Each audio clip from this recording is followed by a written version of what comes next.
Alcohols. Ethanol दुनिया के best known organic compounds में से और बहुत एक्सटेंसिवली यूज किया जाता है, लेकिन ये सिर्फ एक अल्कोहल है और अल्कोहल एक फैमिली ऑफ कंपाउंड यानी कि होमोलोगस सीरीज है।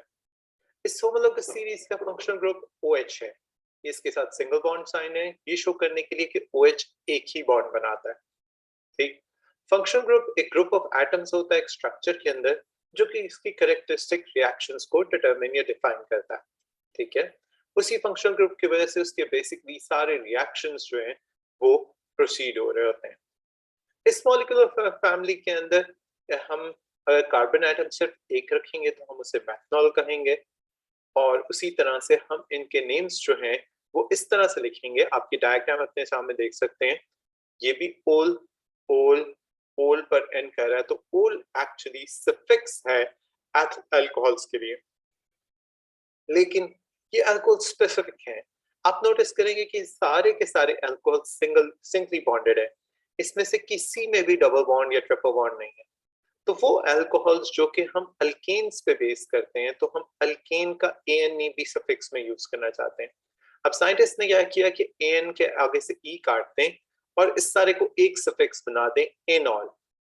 एनॉल का मतलब है कि N सिंगल बॉन्ड को रिप्रेजेंट करेगा और ओल उसी तरह से उसके साथ OH को रिप्रेजेंट करेगा। मतलब कार्बन कार्बन के दरमियान सिंगल बॉन्ड्स हैं। ठीक है, जितने भी कार्बन कार्बन हैं, आप नोटिस करेंगे कि जितने भी स्ट्रक्चर होंगे उसमें सब कार्बन कार्बन बॉन्ड सिंगल हैं। ये AN से रिप्रेजेंट होता है। OL से रिप्रेजेंट होता है कि किसी भी एक कार्बन के ऊपर, वो सेंटर कार्बन है वो कॉर्नर कार्बन है, उससे फर्क नहीं पड़ता, OH ग्रुप जरूर मौजूद है। तो प्रीफिक्स देखें, methanol, A meth means single carbon, AN means singly bonded, OL means OH group attached है। Eth, two carbons, AN means singly bonded, OL means OH attached है। इसी तरह से सारी नेमिंग चल रही है। थोड़ी सी एडवांस नेमिंग करते हैं। आप ब्यूटेन का केस देखें, ब्यूट means four carbon atoms, ठीक, N means they're singly bonded। लेकिन आप नोटिस करेंगे कि दोनों नेम्स में जो फर्क है वो इस नंबर का है, उस पोजीशन का है जहां पर ये ओल लगा हुआ है।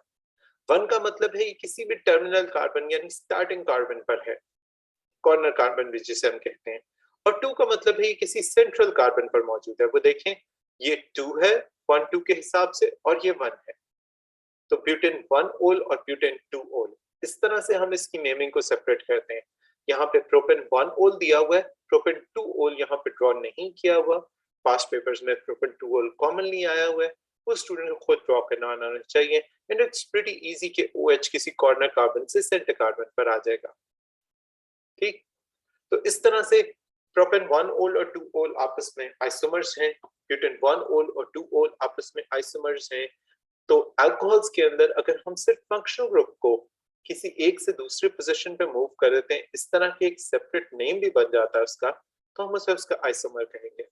और एक आसान सी बात है, अल्कोहल्स के आइसोमर्स पास्ट पेपर्स में काफी मर्तबा क्वेश्चन के तौर पे आए हुए हैं। अगर OH किसी कॉर्नर कार्बन पे लगा हुआ है, उठा के सेंटर कार्बन पे कर दें, सेंटर पे लगा हुआ है, उठा के कॉर्नर पे कर दें, आइसोमर्स बन जाएंगे।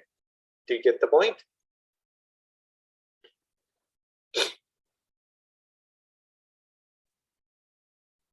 Yes, Did sir. it? Okay, good, good. Moving on, हम आते हैं इसके जनरल फॉर्मूला पे। जनरल फॉर्मूला है CnH2n+1, जो अल्केन से मिलता जुलता है, बस इसमें फर्क ये होता था कि वहां 2n+2 होता था।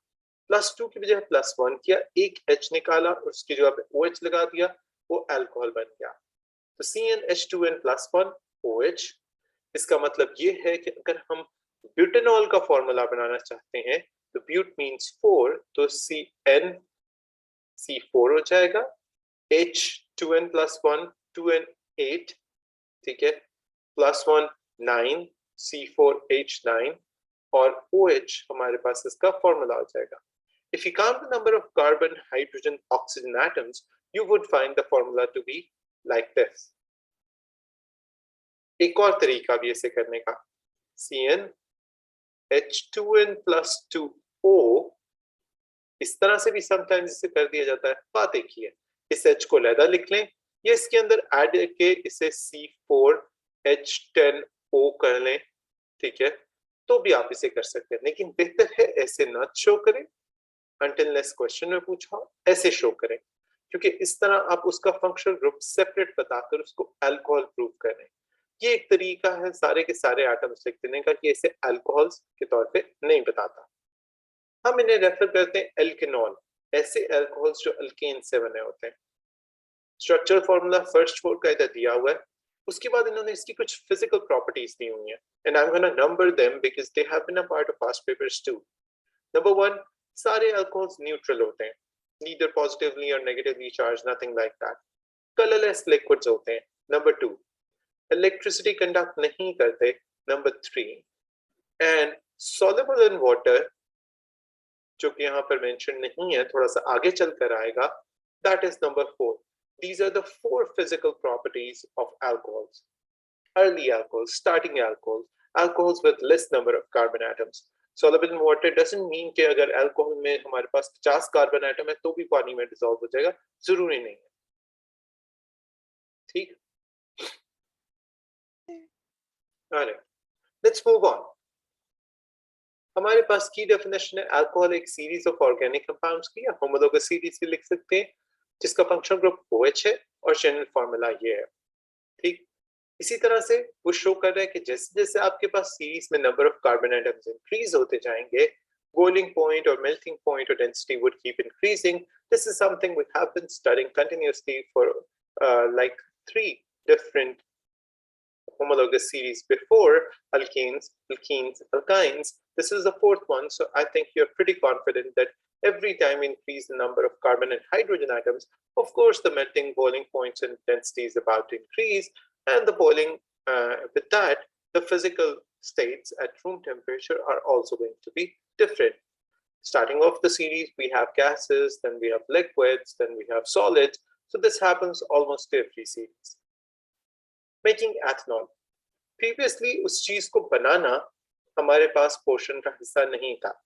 हमने making alkanes, making alkenes, making alkynes नहीं पढ़े, because they are usually digged out of earth by fractional distillation. They are separated, they are taken from petroleum, so हम इन्हें बनाना नहीं पड़ता। अल्कोहल को हम बनाते हैं खुद, ठीक है, और उसका तरीका क्या है? We actually have 2 methods. First one is the hydration of ethene method. Let me tell you, this is a repetition. हमने कल hydration of ethene पढ़ा है जब हम इथीन के केमिकल रिएक्शन कर रहे थे, और वो ये है बिल्कुल उससे पिछले पेज पर हाइड्रेशन के टॉपिक पे। तो एग्जैक्टली यही रिएक्शन, यही सारी कंडीशन, ये सारा कुछ वही मेंशन किया हुआ है। क्या? इथीन को हम स्टीम के साथ रिएक्ट करते हैं, 300 degree centigrade temperature, 60 atmospheric pressure, और इमोबिलाइज्ड फॉस्फोरिक एसिड जो कि एब्जॉर्ब होता है सिलिका पैलेट्स पे ताकि वो मूव ना कर सके, hence the word immobilized, works as a catalyst, and ethene and steam are converted into ethanol of a high purity. So the same stuff with the same equation is actually written over there. Take a look, everything's same. However, they're talking about usages of alcohol, ethanol beneath it. So number 1, it's an important solvent. Number 2, it's a raw material for many chemicals. Number 3, it's used in making paints, glues, perfumes, aftershaves, the list goes on. Right? Yes, sir. Second method is fermentation. Fermentation is probably the oldest methods of making ethanol. This method goes back to the Egyptian era and is dated for hundreds of years old. Now, this is the way man has been producing ethanol for many purposes, including intoxication. Ethanol and carbon dioxide are natural base products of yeast when they ferment sugar. Sugar is actually present in all fruits, grains, saps, nectars of plants, and flowers. Okay? Yeast are found everywhere. Ancient Babylonians and Egyptians crushed grapes or germinated grain, and the paste would bubble. Now they knew that it would produce an intoxicating drink.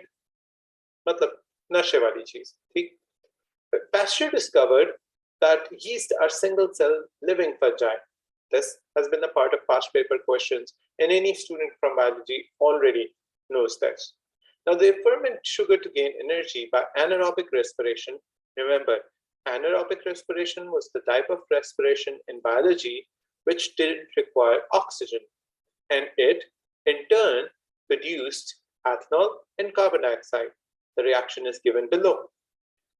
Glucose, with the action of yeast, which works as an enzyme, produces ethanol and carbon dioxide. Now, ethanol is toxic to yeast. जहर के तौर पे काम करता है. So fermentation is self-limiting. एक point पे जाकर खुद ही रुक जाती है. Once the ethanol concentration has reached about 14% or the sugar runs out, the multiplying yeast dies because of the production of ethanol. इतना ethanol उस yeast को मारने के लिए काफी होता है.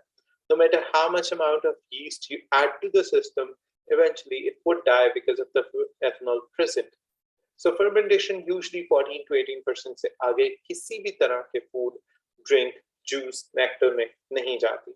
That's the limit. And these numbers that we're quoting over here are common questions in past papers. Remember, the optimum temperature for carrying out the process is 37 degrees centigrade, which is almost equal to human body temperature, right? And something that is not quoted over here is that this temperature is considered as optimum. The word best can be used, however, we consider it a childish word. Optimum is a much better term. Not to forget that it also requires an optimum pH. And that is also around 7. All right. However, that is not written in the book, but that has been a part of past papers.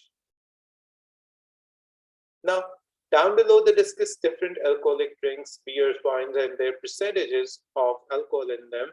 No need to go through all of this. This has never been a part of past papers, specifically in the Muslim countries.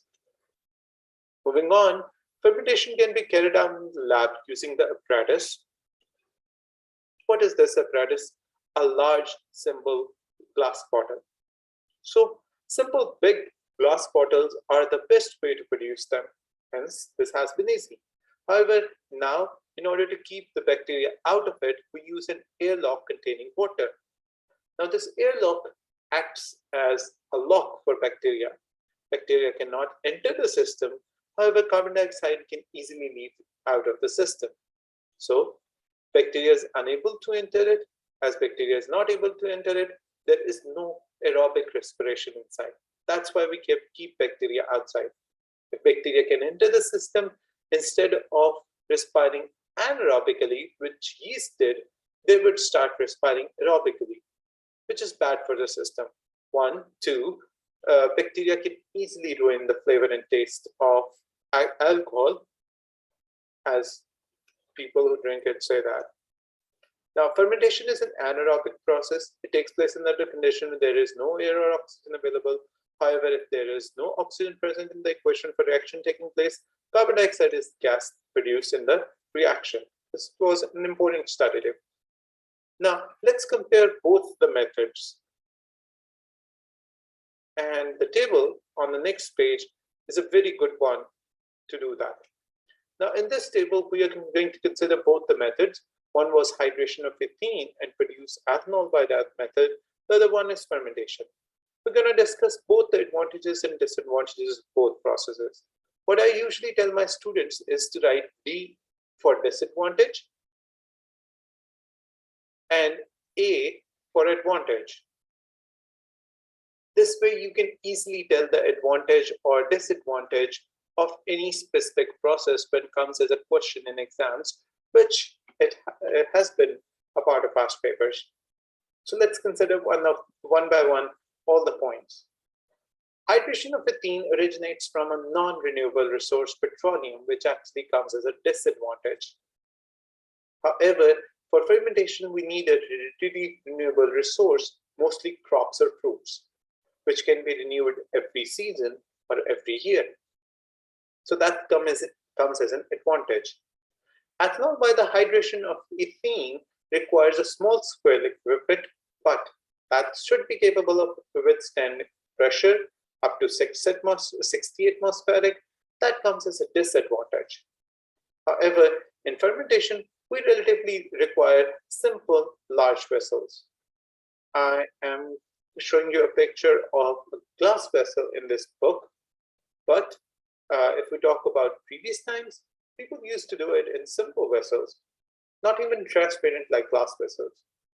So that comes as an advantage because the process is pretty simple.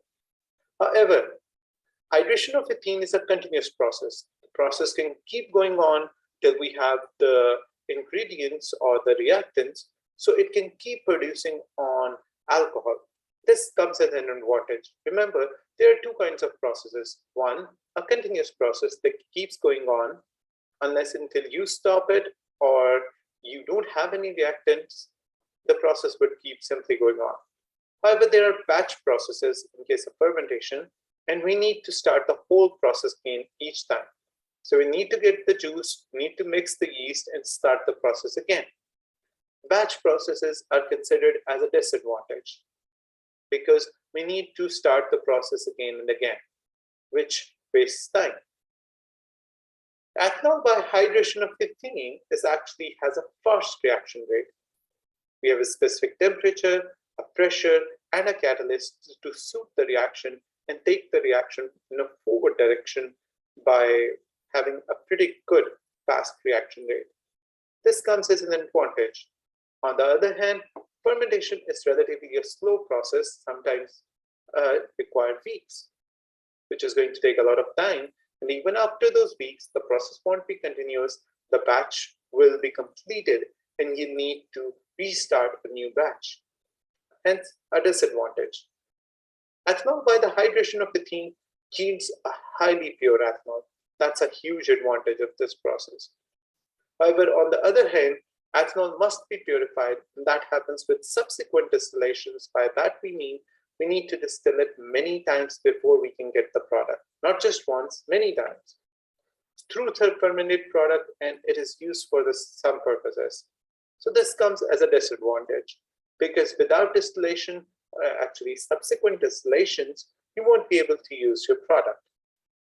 Last, hydration of ethene is a sophisticated and a complex method.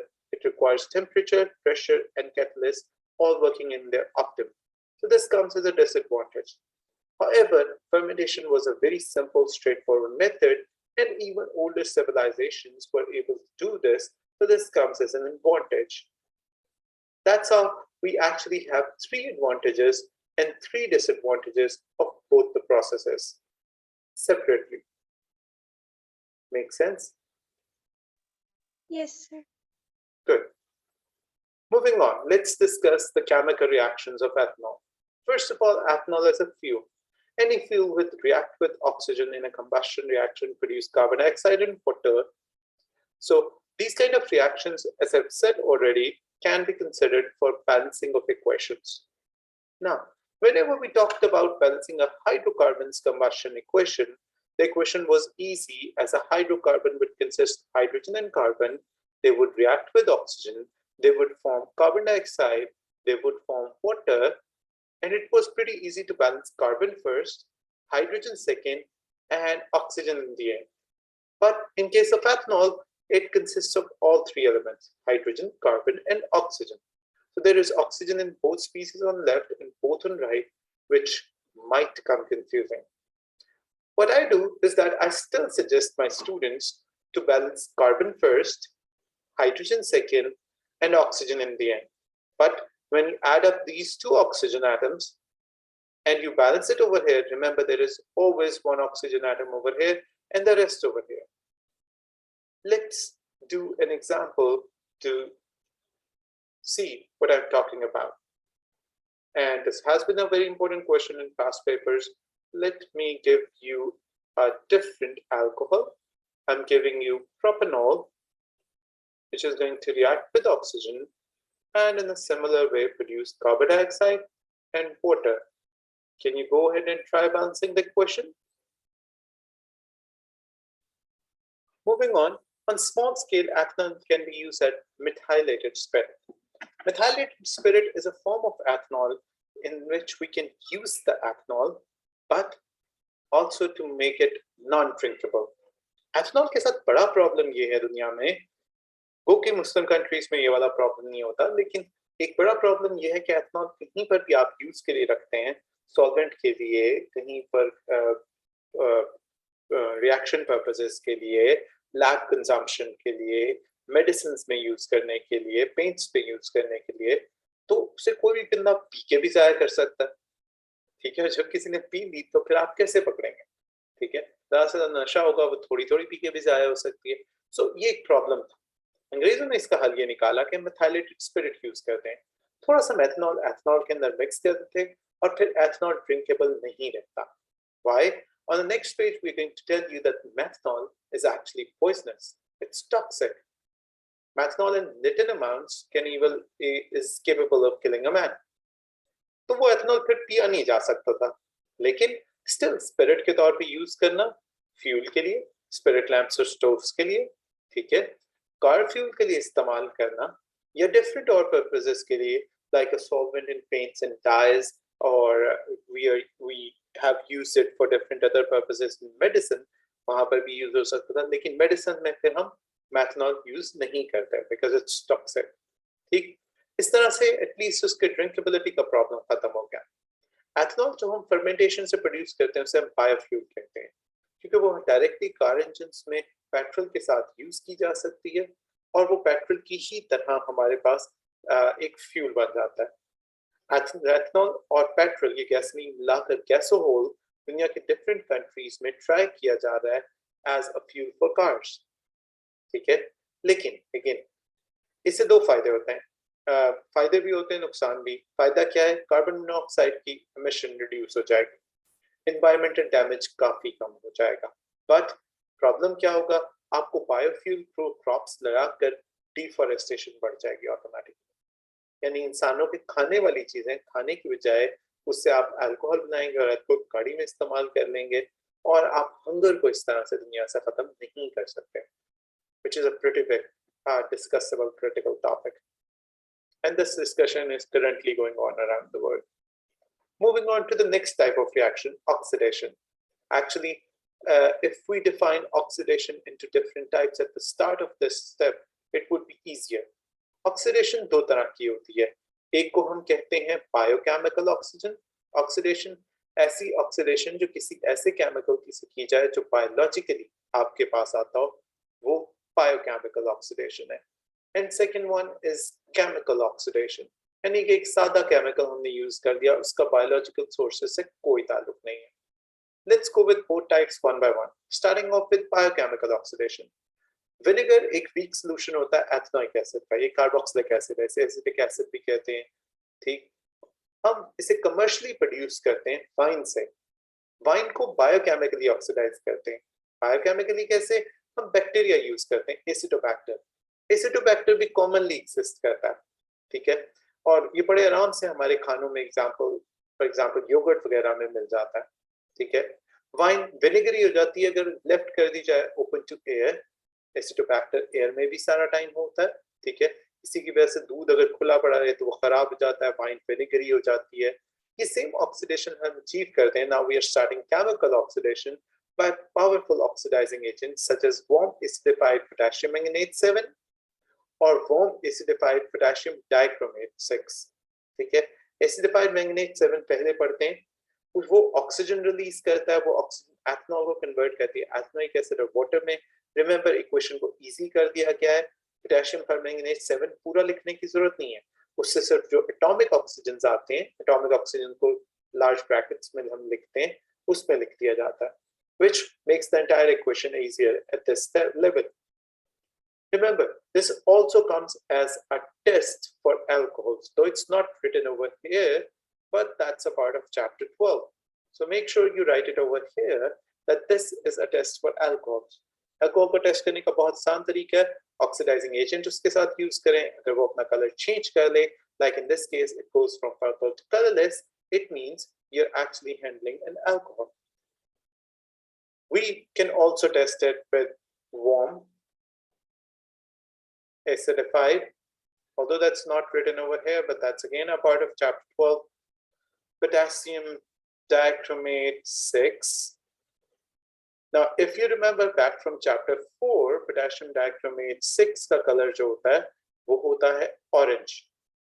और ये orange से जब react करेगा किसी alcohol के साथ, और यही एग्जैक्टली रिएक्शन होगा, इक्वेशन चेंज नहीं होगी उसकी भी, तो ये ऑरेंज से कन्वर्ट हो जाएगा green. This also is a test for alcohol. चाहे पोटेशियम मैंगनेट 7 को पर्पल टू कलरलेस कर लें, चाहे पोटेशियम डाइक्रोमेट 6 को ऑरेंज टू ग्रीन कन्वर्ट कर लें, both act as a test for alcohol. Are we good? Yes, sir. All right. Moving on. Next up is dehydration. Remember, हमने alcohol hydration से भी produce किया हुआ है. Alkene plus water, addition of water is hydration, उससे alcohol produce हुआ था. Dehydration is the exact opposite. Though the equation is not written over here, but the book assumes that you understand that any alcohol, when dehydrated, would give the correlating alkene plus water. Dehydration means removal of water. इसमें से water निकाले, बाकी क्या बचता है? Alkene. So this equation goes for this paragraph, although not mentioned over here. Alcohols can be dehydrated in lab. Their vapors are passed over heated catalysts such as aluminum oxide or broken porous pot or broken pieces of porous pot. Ethylene is not soluble in water. It is collected as shown in this figure. Now this figure has been a part of past paper. Let's go through that figure in detail. We use Roxil and ethanol so that the ethanol cannot be overheated and is not unsafe.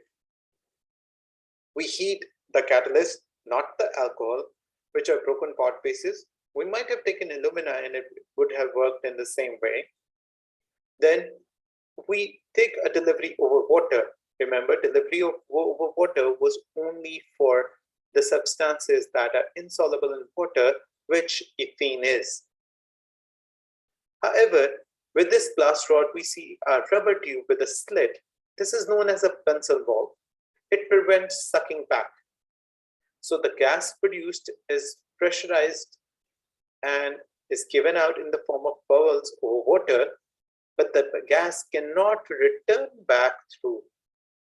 In order to prevent the suck back and gas coming in the tube, building a pressure, causing this tube to burst, we have used a rubber slit over here.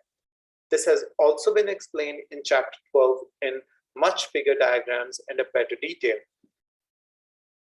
Right? So we use all of this in order to make sure that we don't have a suckback and the tube is not bursted out of pressure. Are we good? Yes, sir. Next up is esterification. I'm going to define it, but I'm not going to discuss any details because we'll do that in the esters topic.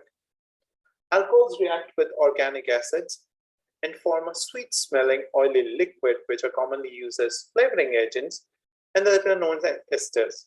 So a carboxylic acid plus an alcohol will give you ester in water. Concentrated sulfuric acid is used as a catalyst for this reaction. I think this much detail is good enough at this point. Let's talk about the adverse effects of alcohol on human health. Ethanol is the only drinkable alcohol. The rest of the family members, be it methanol, propanol, butanol, they're not safe to drink. Let me tell you, methanol is very toxic in small amounts and can cause blindness and even death. It must be drunk in moderation, and we're talking about ethanol. Ethanol mixes totally with water. I've already explained that it's soluble in water. So it goes wherever the water goes. And let me tell you, water goes in every cell of the body. So the amount of alcohol that a person may drink varies with age, gender, weight, or drinking history. If we talk about adverse effects, let's start with heavy drinking. Heavy drinking can cause a healthy liver to become fatty and enlarged. Eventually, a disease named cirrhosis, which actually is scarring of the liver turns slowly black, causes liver failures, and finally death. Prolonged heavy drinking can eventually cause damage of muscle tissue of the heart. So it brings some long-term damage to heart as well as to brain. Alcohol is a depressive drug. And most like every other depressive drug, it can be addictive. Depressive drugs वो होती हैं जो brain में depression को दूर करती हैं और हैप्पीनेस कॉज करती हैं। आप आम हालात में यूज करेंगे जब आपको डिप्रेशन नहीं है तो ये स्ट्रेट फॉरवर्ड हैप्पीनेस कॉज करेगी without a reason. And when your brain becomes happy it becomes addiction. Brain को बार बार आदत हो जाती है, इंसान को खुश होना अच्छा लगता है। So it can be addictive. Drinking heavily on a particular occasion can produce drunkenness. How would we define it? Drunkenness is when your speech becomes slurry, your vision becomes blurry, your reaction times are slowed, and you act drunk. Now, many of the cultures forbid its use, like ours. Are we good? Yes, sir. This actually finishes alcohols for us. Let's talk about acids, carboxylic acids. I'm going to consider acids right now because it's a pretty small topic when it comes to IGCSE, and we can finish it up real quick. Carboxylic acids are another homologous series. The functional group is COOH. It can be written this way or it can be written this way. The general formula is CnH2n plus 1 COOH. Now, remember, this has carbon before the functional group. This has carbon as a part of the functional group. So whenever you're about to name it or whenever you're about to start a general formula, remember, this is the first carbon and then this N is counted. For example, I ask you to form a carbon 4 carboxylic acid. So you are first going to write first carbon atom in the functional group, and then you're not going to write 4 over here. You're going to write 3 over here, and 2n plus 1 would be 7.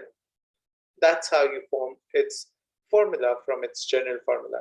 Are we good? Yes, sir. Okay. The first two acids in the series are liquids at room temperature. Physical properties again, although ethanoic acid would solidify if the temperature falls only slightly. Second physical property, the acids dissolve in water to produce the solutions that are weak acids, which means they are soluble. Third physical property, methanoic acid is present in netted stings and ant stings. This is actually the source, the same source we discussed back in chapter 5. And ethanoic acid, also called acetic acid, is the acid in vinegar. So these two are the sources. Moving on, let's discuss their structures first before we start with their reactions. On the next page, we have the names, the formulas, the melting and boiling point, also making a point that melting, boiling point, or density increases down the group in this homologous series as more and more carbon and hydrogen atoms are added to the structure. Take a look. This is methanoic acid according to its structure, ethanoic acid, propanoic or butanoic acid. One good thing you'll find with their names is that the numbering is commonly not used with them. Why? Because propanoic acid, butanoic acid, or any other acid, this is usually the terminal carbon. Why? This functional group has only capability of making one bond. So the entire chain ends over here. Then automatically this carbon gets number 1 every time, 1, 1, 1. So we are not in a habit of writing 1 and 1 again and again. So we simply name them ethanoic acid, propanoic acid, butanoic acid. You'll never see anyone writing butane 1-oic acid. That's not correct. Remember, but represents 4 carbon atoms.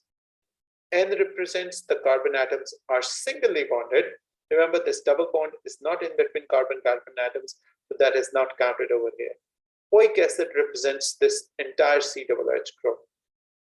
So the name and the structure conform one another, right? Let's move on to their reactions.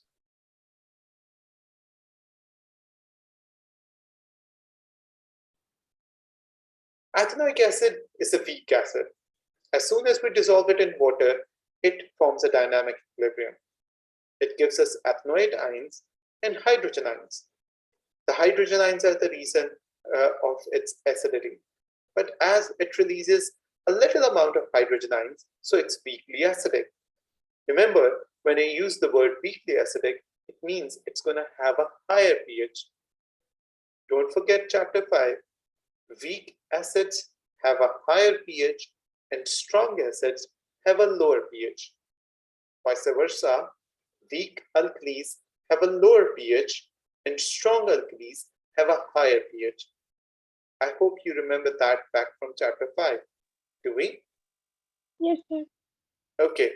As any acid we discussed back in chapter number 5 was capable of 3 different reactions. The acid can easily neutralize an alkali by giving salt in water. So it's doing the same over here. It's forming an ethanoic salt and it's giving out water because the acid is ethanoic acid. Because of this reason, vinegar is used as a descaler in hard water areas.